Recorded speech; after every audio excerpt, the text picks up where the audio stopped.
Muy buenos días, mis hermanos. Como siempre es un gusto saludarle, dándole gracias a Dios y bendiciendo su precioso nombre, porque se acercó a nuestra cama esta mañana, nos abrazó, nos besó, nos abrió los ojos y nos regala este precioso día para que hagamos mejor las cosas. ¿Qué vimos ayer? Fíjese que estuvimos viendo cómo el Padre le revela a Pedro que Jesús es el Hijo de Dios. Vimos que a Pedro se le entregan las llaves del cielo también, porque él sería, dijimos, el que le iba a abrir la puerta a los gentiles.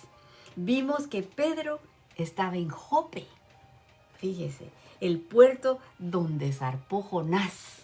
Es que nada es casualidad, fíjese, en la palabra de Dios. Ese Jope era el puerto donde se traía el pescado de todas las naciones, fíjese, y después se distribuía a los otros lugares. Pedro era pescador. ¿Se acuerda lo que le dijo Jesús a Pedro?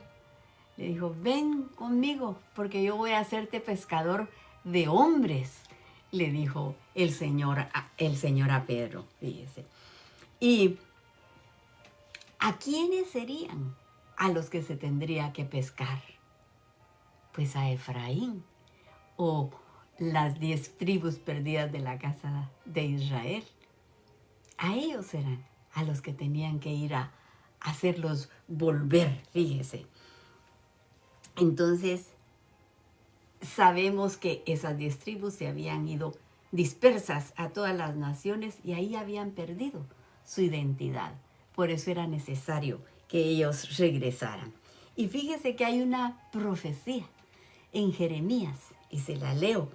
En Jeremías 16:14 dice, he aquí vienen días, dice el Señor, en que no se dirá más, vive Yahweh, que hizo subir a los hijos de Israel de la tierra de Egipto, sino vive Yahweh, que hizo subir a los hijos de Israel de la tierra del norte y de todas las tierras a donde los había arrojado, y los volveré a su tierra, la cual di a sus padres.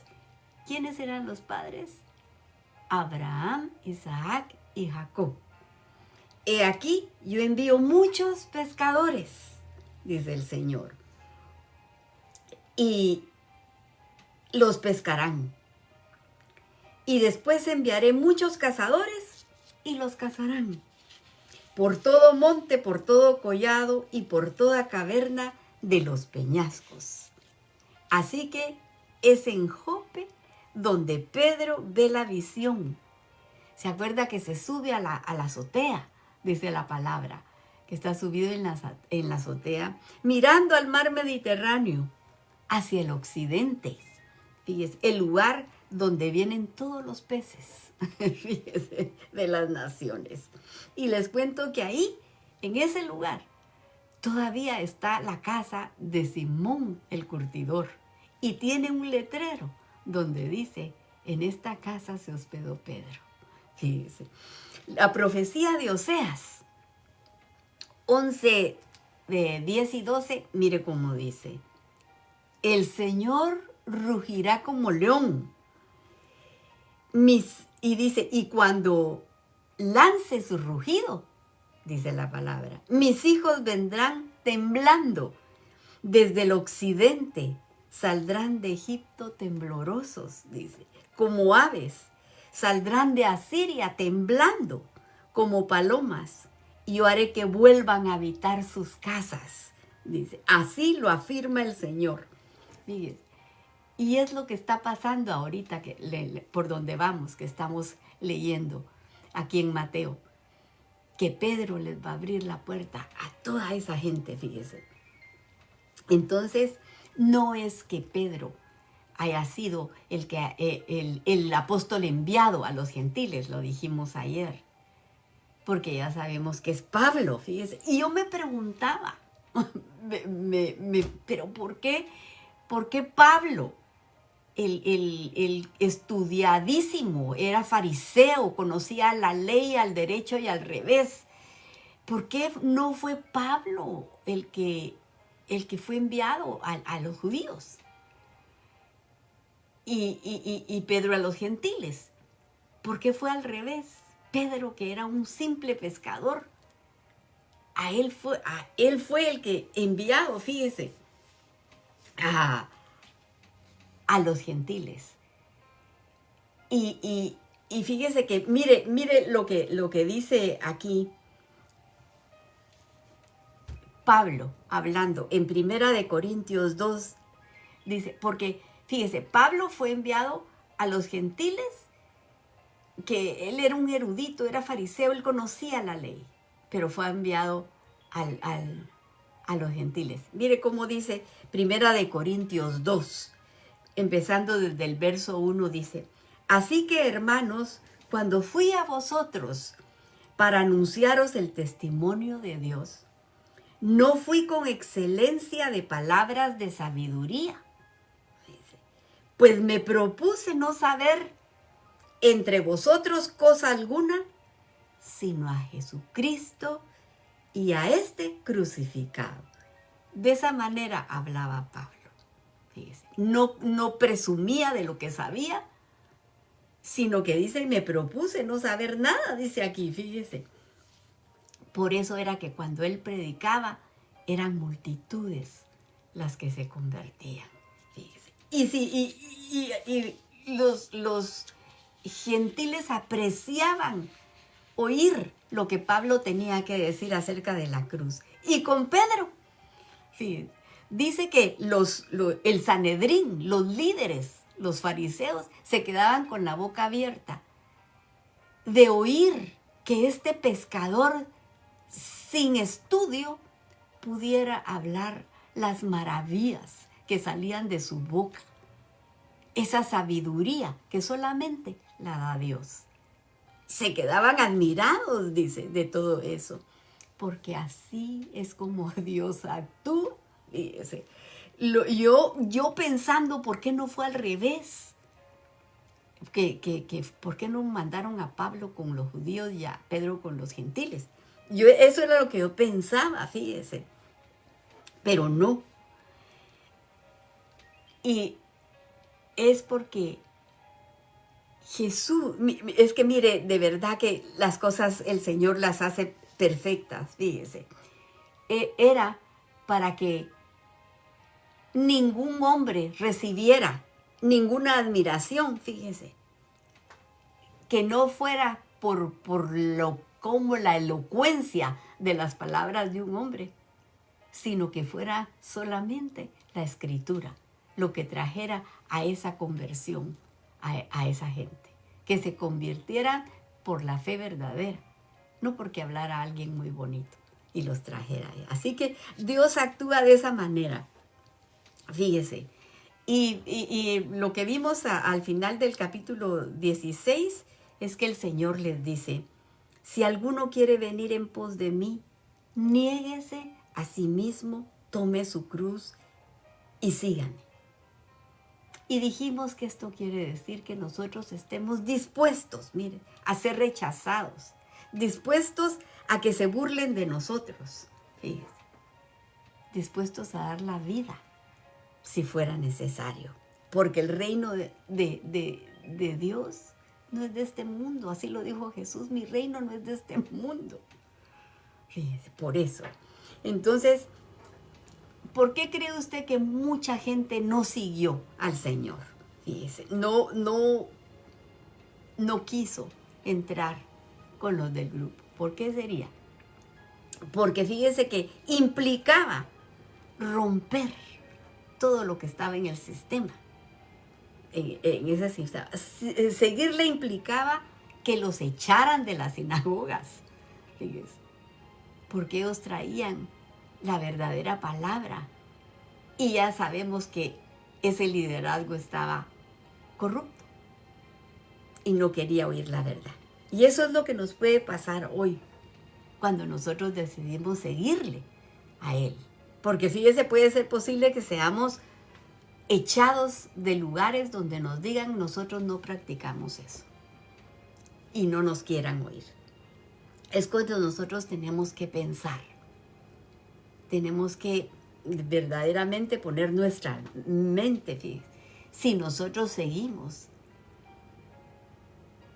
a la palabra verdadera, si seguimos a Jesús, que Él es la palabra de Dios, que Él es el que tiene la verdad. Si lo seguimos a Él o nos quedamos teniendo que aceptar órdenes del sistema de hoy, el sistema de este mundo. Fíjense. Así que más vale que estemos nosotros unidos con Jesús, fíjense, unidos a ese reino, porque ese es el único reino que va a prevalecer, el reino de los cielos, fíjese, porque Jesús dijo: toda planta que no plantó mi Padre será desarraigada.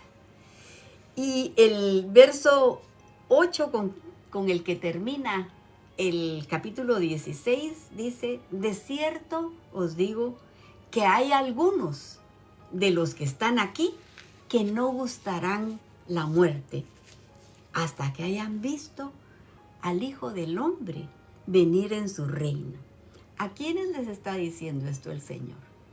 Se los está diciendo a sus discípulos, fíjese. Pero aquí habría un problema, porque ¿acaso alguno de estos discípulos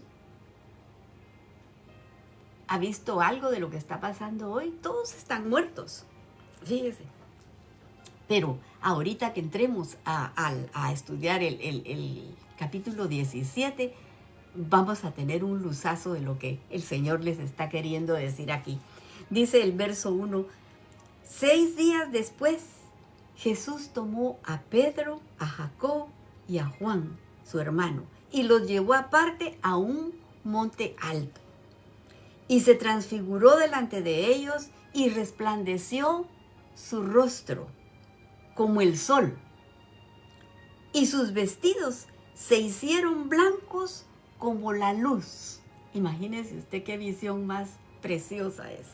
Y he aquí, le aparecieron Moisés y Elías hablando con él.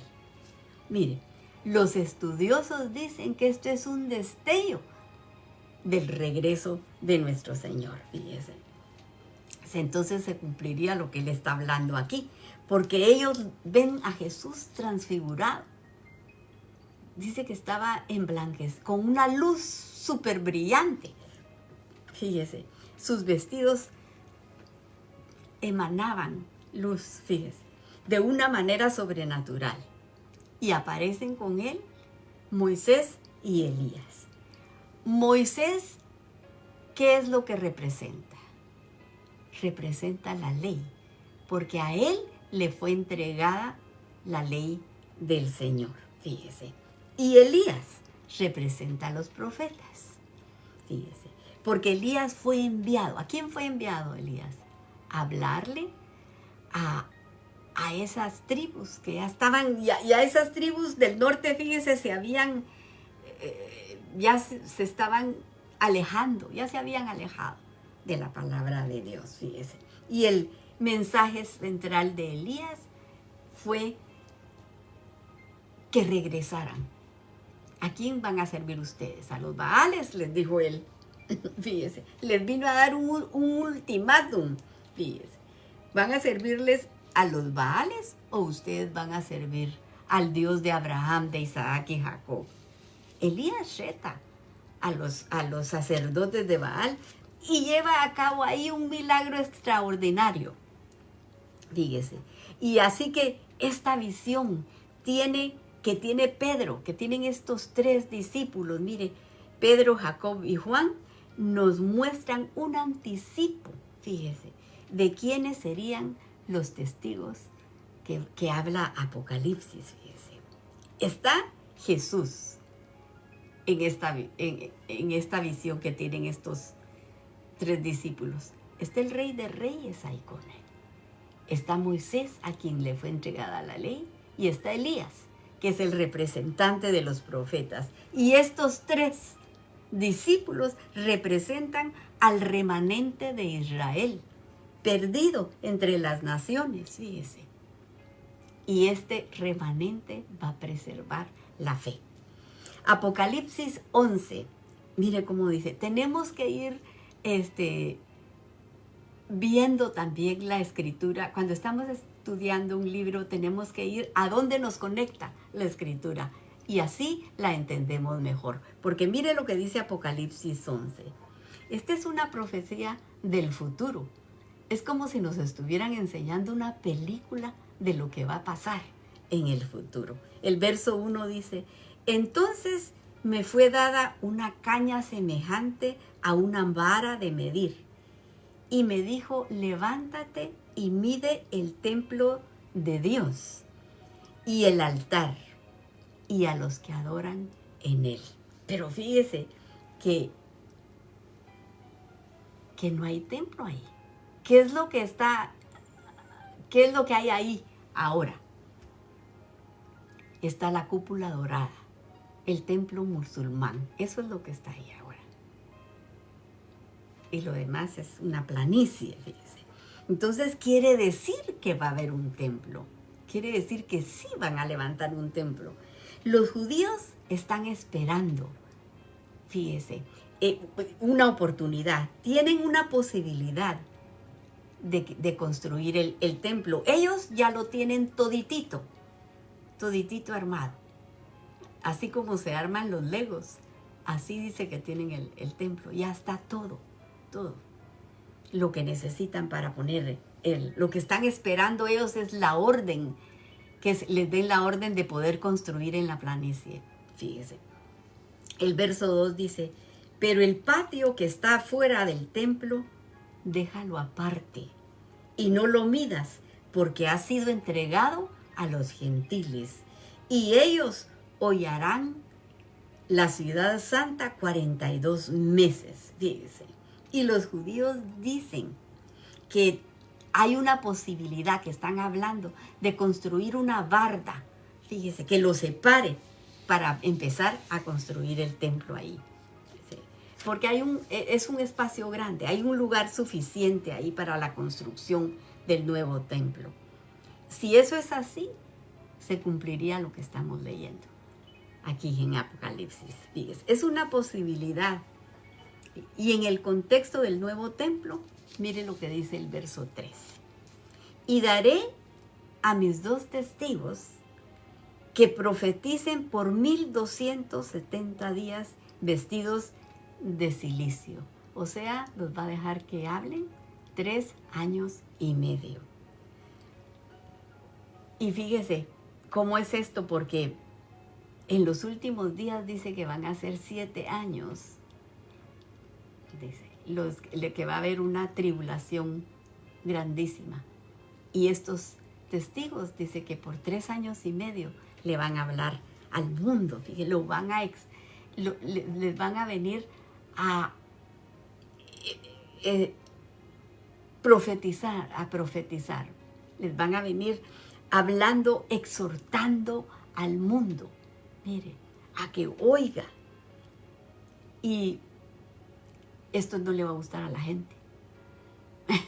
Porque a la gente no le gusta que le diga lo que está haciendo mal. Y veamos las características de estos 2 testigos. Dice, estos testigos son los 2 olivos, dice Apocalipsis. Los 2 candeleros que están en pie delante del Dios de la tierra. Fíjese, dice los 2 olivos. Hay un olivo natural y hay un olivo silvestre, que son los que fuimos ahí sembrados, fíjese, en el olivo natural. Fíjese, de nuevo el número 2, fíjese. Y el número 2 representa ¿qué?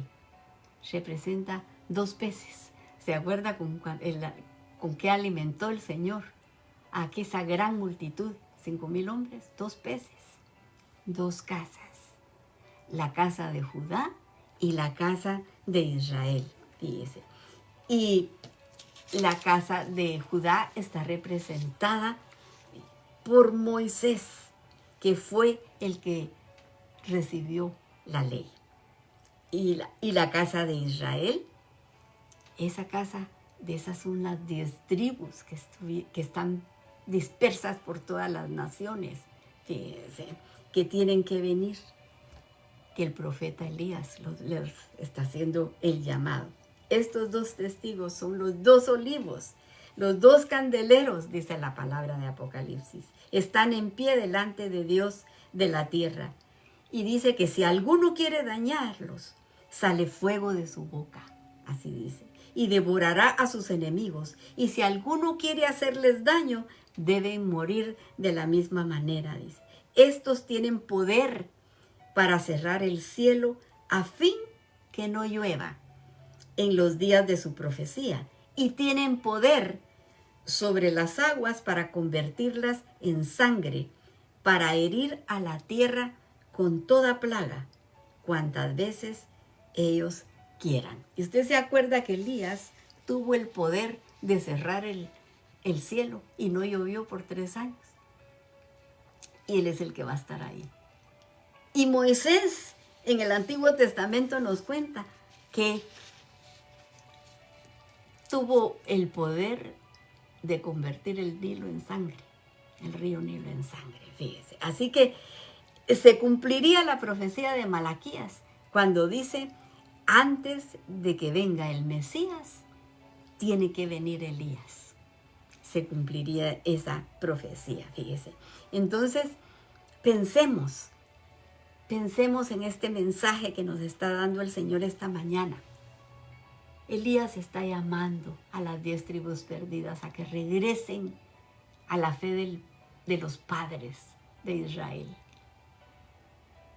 Entonces también a nosotros nos está llamando a que regresemos a la senda antigua para caminar recta y correctamente. Aquí lo dejamos, porque el tiempo, ya sabe usted, como siempre me ganó, pero le vamos a dar gracias a Dios por las peticiones que nos ha contestado, y las que están pendientes, ayúdeme a orar para que el Señor nos oiga y nos conteste pronto. Gracias te damos, Señor. Te agradecemos que nos hables verso a verso. Gracias, Señor, porque es una instrucción que nos das a nuestro corazón. Nos estás llamando, Señor, a regresar a tu palabra, Señor, a que te sirvamos con amor. Escribe tu palabra, Señor. Escribe tu palabra en nuestro corazón. Gracias, Señor, porque nos podemos acercar a ti en esta mañana, pidiéndote misericordia por las necesidades de tu pueblo. Y estamos orando por Israel, tu pueblo amado, para que pongas guardas alrededor de sus muros, Señor, rogándote que les quites el velo, para que también ellos puedan decir, bendito el que viene en el nombre del Señor. Y aquí te presentamos las peticiones de tu pueblo, Señor. Y estamos orando por nuestra hermana Ana, para que seas tú quien la toque y la sane, Señor, completamente. Y oramos por José Antonio Santos Gallego, y le pedimos al Señor que alivie ese dolor que él tiene en sus rodillas y sus brazos. Y también oramos por su esposa Cristina Torres Gómez. Tócalos, mi Señor, sánalos en tu nombre, Padre Santo. Estamos orando por la señora Irma Fábregas, diagnosticada con cáncer. Padre amado, pon tus preciosas manos, Señor, y tócala, sánala, mi Dios. Y te pedimos por Antonio Caro, para que seas tú quien le haga justicia. Y este 28 de enero, ayúdale, Señor, para que él vea el gran amor con que lo estás llamando. Por los papás de Domingo, los ponemos en tus brazos, Señor. Son siervos tuyos, Padre, sánalos. También oramos por Norma y te rogamos que la ayudes, Señor. Ya tiene 15 semanas, Señor. Gracias te damos, porque sabemos que tú has caminado con ella, Padre. Por el hermano Ernesto, para que pongas tus manos y lo sanes. Y te suplicamos que ayudes a Federico Figueroa, que sigas a su lado, Padre Santo. Por Nicolás Velázquez, de 4 añitos, diagnosticado con diabetes, en tus manos lo dejamos. Por Dylan Morales, este jovencito de 15 años que tiene agua en el cerebro, Señor, ayúdalo, sánalo, Padre Santísimo. Por Iván Avellán, seguimos orando con fe, por sanidad para toda la familia. por Amparo Ortega, por su salud. Tócala, mi Señor. Y te pido que veas con misericordia a estas personas que están sufriendo de cáncer. Por Lorena, Señor, apiádate de ella. Por Luis Miguel García, tócalo, Señor, sánalo. Hay niños pequeños ahí. Por René Ramos, que tiene cáncer de páncreas, sánalo, Señor. Pero háblale a su corazón para que te reconozca como su Salvador y pueda tener una relación contigo. Por Bianca, de 35 años, con esos 2 niños pequeños, ayúdala, mi Señor.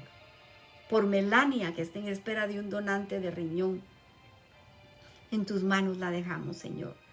Y por nuestra querida hermana Chepita, sánale su corazón, Señor, tócala.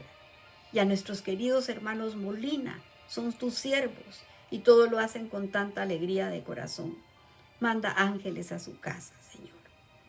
Por el hermano Jorge, te suplicamos que tú estés con él todos los días, Señor.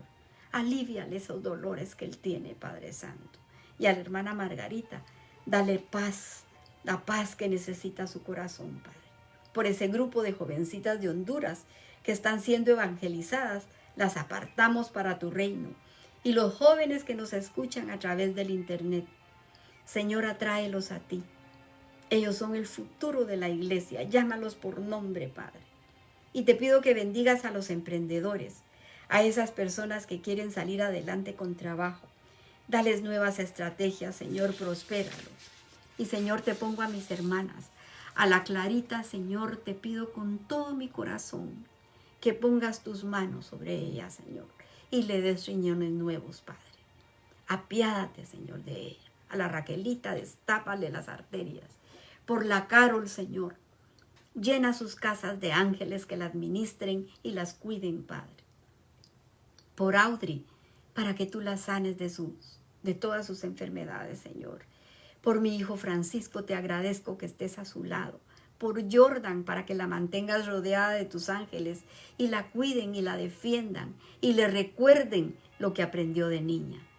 Por Héctor Trabanino, por Leslie, que vuelvan en sí y puedan oír la voz de tu llamado, Señor, para que puedan cenar contigo.